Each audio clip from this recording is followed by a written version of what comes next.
یعنی وہاں پہ ہمیں یہ نہ کہنا پڑے جو اللہ تعالیٰ نے قرآن میں پہلے کہا ہے کہ لوگوں کا یہ رویہ ہوگا، یا لیتنی قدمت لی حیاتی، کاش میں نے اس دن کے لیے آگے کچھ بھیجا ہو۔ انسان کی زندگی ہے نا، یہ ایک مشاہدے کا نام ہے، اور جب بندہ مشاہدہ کرتا ہے پھر اس کے اوپر غور و فکر کرتا ہے تو پھر جا کے انسان کو نئے راہ انسان کے نکلتے چلے جاتے ہیں۔ مشاہدہ بہت بڑی چیز ہے، غور و فکر بہت اچھی چیز ہے۔ اس کے بارے میں اللہ تعالیٰ نے بھی غور و فکر کا انسان کو حکم دیا ہے کہ آپ اس معاشرے کو، اس کائنات کو دیکھو، اس کے اوپر غور کرو، اور اس میں سے اصلاح کے پہلو جو ہیں وہ آپ حاصل کریں۔ تو میں آپ کو اگزامپل دیتا ہوں، اگر ہم زندگی کی حقیقت کے بارے میں جاننا چاہتے ہیں نا، تو 3 مقامات ایسے ہیں جس کے ہم زندگی کی حقیقت کو جان سکتے ہیں۔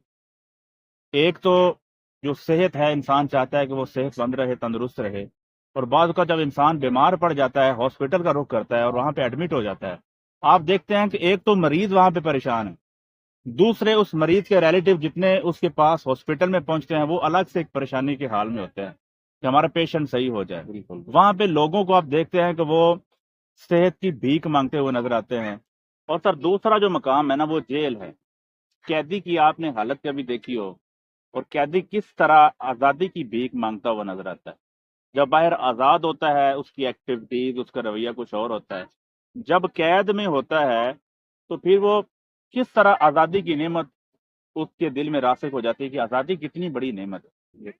بالکل سر اسی طرح قبرستان پہ جب آپ جائیں وہاں پہ آپ لوگوں کو دیکھتے ہیں کہ ایک علاقے کا بڑا رئیس، بڑے بادشاہ، وہاں پہ آفیسر بھی ہیں، وہاں پہ ایک عام آدمی بھی اس قبر میں لیٹا ہوا ہے۔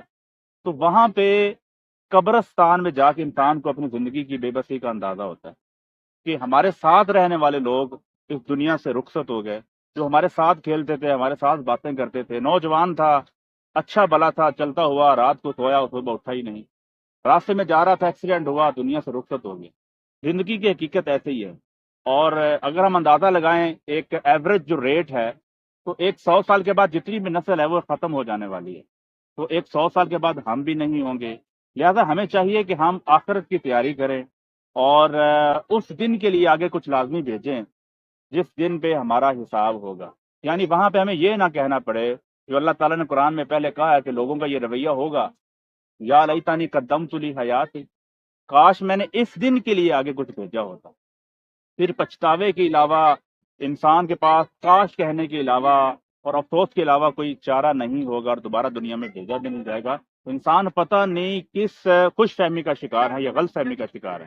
تو انسان کو چاہیے کہ وہ اپنی دنیا میں رہتے ہوئے اپنے معاملات کو سیدھا رکھے، اور اللہ اور اس کے رسول صلی اللہ علیہ وسلم کے حکم کے تابع رہے، تاکہ زندگی بہتر گزر سکے۔